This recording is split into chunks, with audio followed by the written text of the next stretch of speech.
Our week began with a shopping trip to buy the necessities for the boat, including some tools to assist Joel with repairs. This shop was huge, and frankly, it all got a little overwhelming. The saga continues. Hello.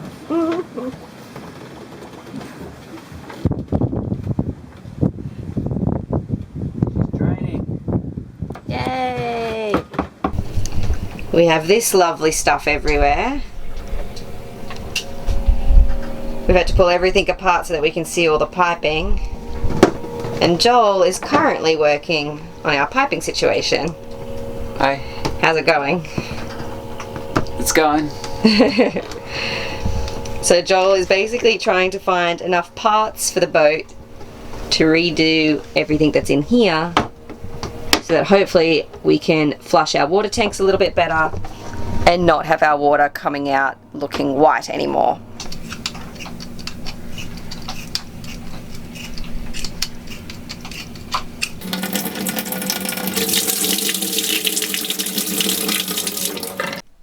While I was at the zoo, Joel and his mate Edgar got busy installing the wind generator that we'd found on the boat.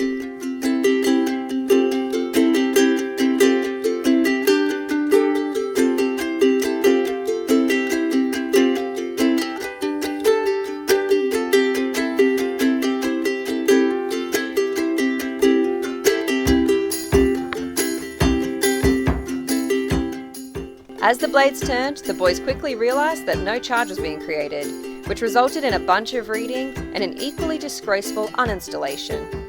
Perhaps we'll just stick with solar.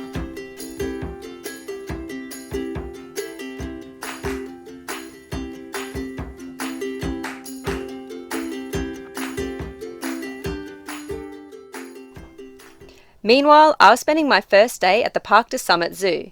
The park houses a botanical garden as well as the zoo, which also provides treatment for rescued wildlife. I promised babes, and I will deliver. Many orphaned animals are brought to the zoo each week, including these 3 cuties. Maybe not exactly what you were expecting, but awesome all the same. I did do some actual work as well, which I'll cover more next episode.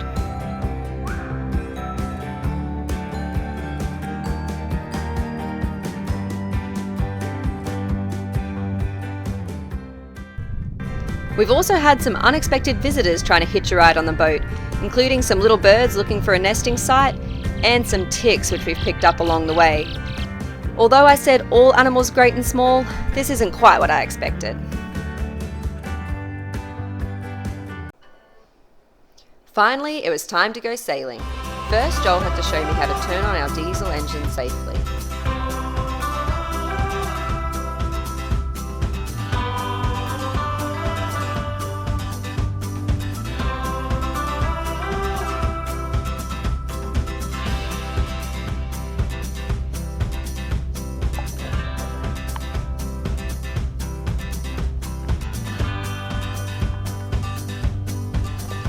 I threw over the mooring ball and it was time to motor out of Las Brisas.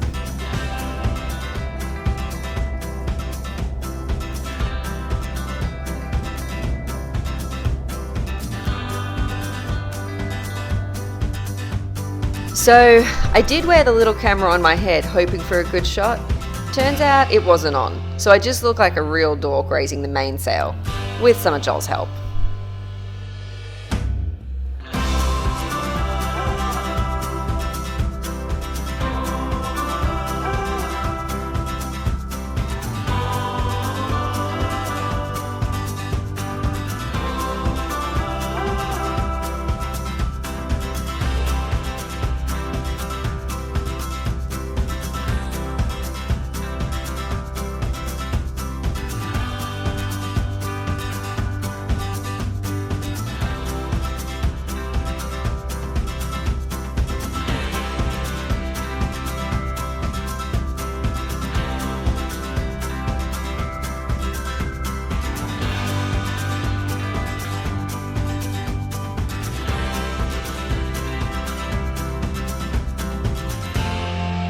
Joel then unfurled the Janica, a cross between a Genoa and spinnaker sail, which helps give us some go in the lighter winds.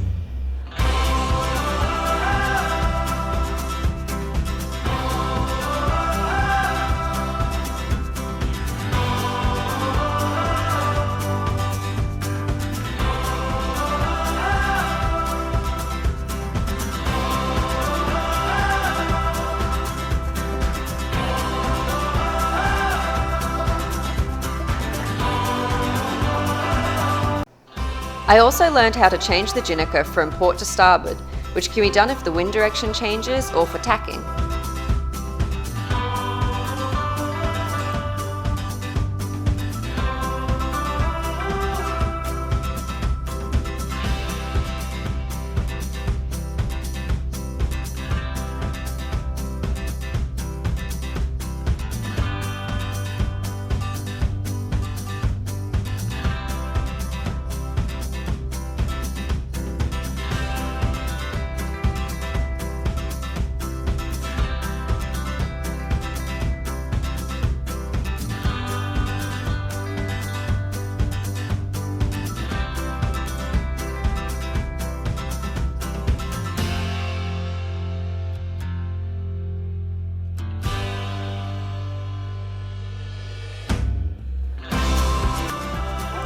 I quickly realised that sailing isn't all go go go, and we had a really nice time just sitting down enjoying the light breezes.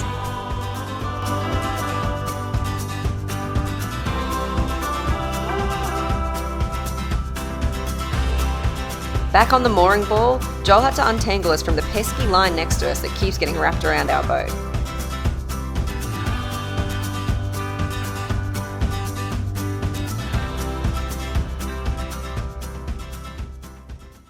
After a day on the water, I headed off with SV Panama's mobile desexing unit to Kuna Nega, where the indigenous Kuna people from the Sandblast Islands have set up, along with many other Panamanians, right next to the city dump.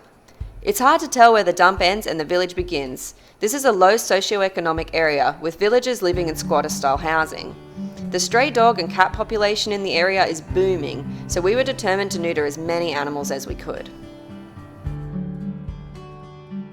On arrival, villagers were walking from far and wide with the local dogs and cats that roam the village. These animals aren't exactly pets, but often live amongst the whole community. We quickly began setting up, and villagers were already lining up with animals.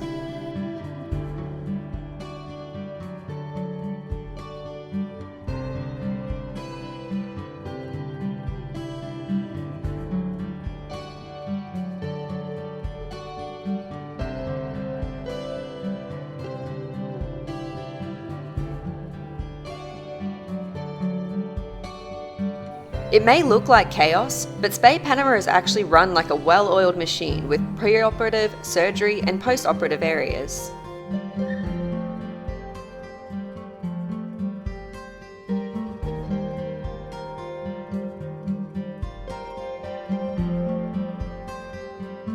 The first step is weighing the patients, and then they are collared with their information for easy identification.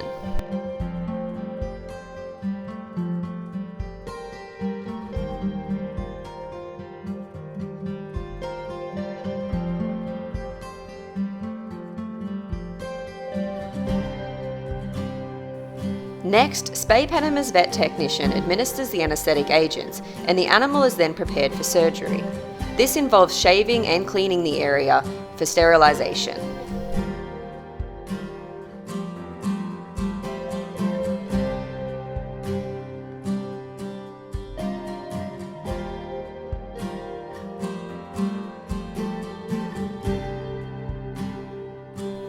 Eight veterinarians were performing the quick spay method and standard castrations.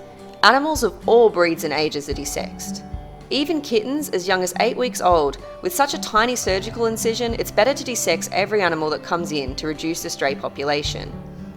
The vets use tiny incisions and check for bleeding, as these animals may never be seen by a veterinarian again.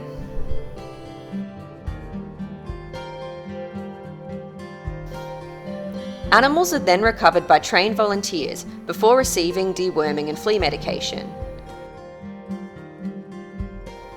The villagers then collect the animals they've brought in and take them home again. As the last animal recovers, the bus is then packed up again, entering a neutering blitz with over 350 animals. This is all in a day's work for SV Panama.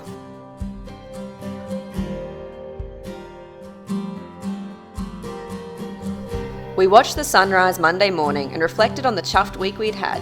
With boating, bus rides and plenty of babes at the zoo, it had been a wild time and we learnt a lot.